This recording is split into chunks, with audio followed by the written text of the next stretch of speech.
check this dual exhaust, these 4 rings, and this red badge. This is an S3 with LP to the G, son. Apparently it has the same fuel system that some citizens use to cook their meals or heat their homes. But there will be no such gaseous fuel marker in this review. Here the finest propane-butane mixture will be honorably burned in the depths of the 1.8 liter 20 valve turbocharged engine. Kind of like the one in the A3 and the A4 and a few dozen other VWs. Yet this one has a bigger turbo and a forged crankshaft. Forged? It's a process that involves hammering the parts rather than casting. The downside of this process is that it has a higher expansion rate and a higher price. And the upside is that it is lighter and a lot stronger due to the changes in its grain structure. This S3 rolled off the production line in 2001, a few months prior to the engine upgrade. So this rush to leave the factory resulted in having 11 kilowatts and 10 torques less than the newer version. It also lacks variable valve timing. The A3 had to survive quite a few plastic surges before it became the S3. These fat wheel arches will let you accommodate some seriously obese wheels. And bumpers, these speed pins and S3 badges are worth gold in the streets. Because a lot of A3 enthusiasts want to make their car look like the S class. Just for what reason are they trying so hard? Because it does not attract females, nor gets any recognition at a kebab stop.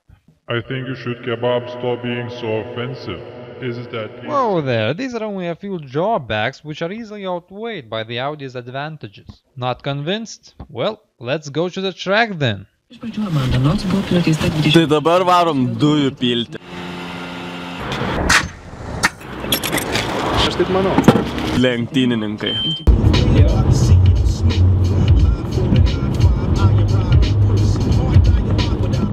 This will be our track. Nemunas Ring, the only and the best racing circuit in Lithuania. 3,350 meters of winding pavement riddled with all sorts of imperfections, which are not noticeable in this Audi, even with these 18-inch alloys. Two things were noticeable though. Firstly, it's quite easy to find a comfortable driving position here. And the other one? Well, watch!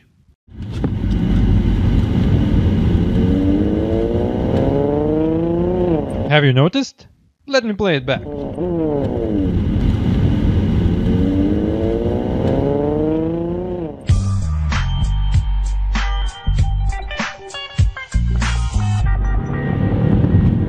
Like I said, it is more respected here than at the kebab stop.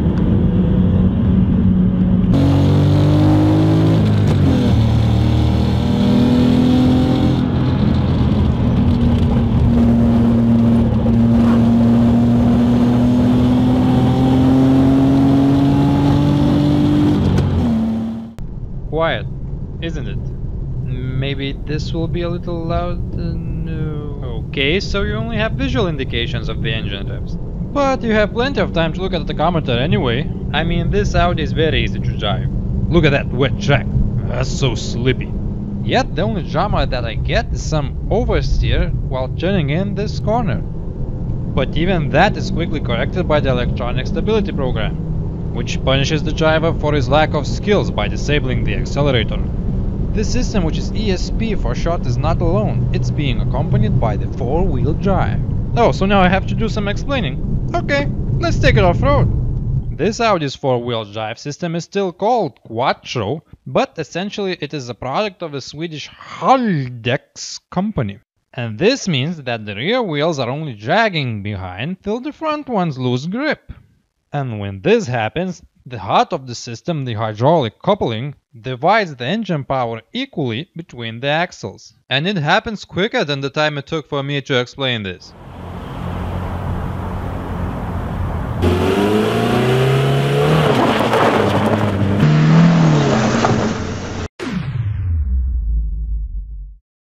Just some cool sound effects ending a cool explanation. So, with ESP and Quattro, this Audi has an unfair amount of grip. So you can rack up quite a few kilometers per hour between the bends.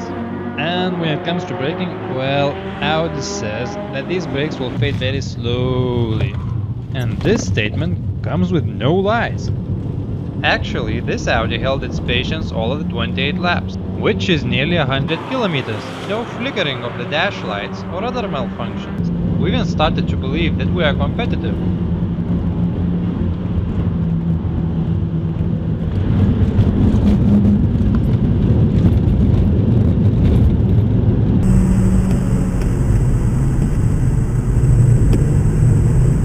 Unfortunately, all of those systems add weight, up to about 1,500 kilograms, which is quite a lot for a small engine. Well, this might not be a high-end sports car for professional racing, but as a daily driver and a weekend track car, it's certainly not bad. There is no excess of power, but it is very usable. The steering is very sharp and responsive as well.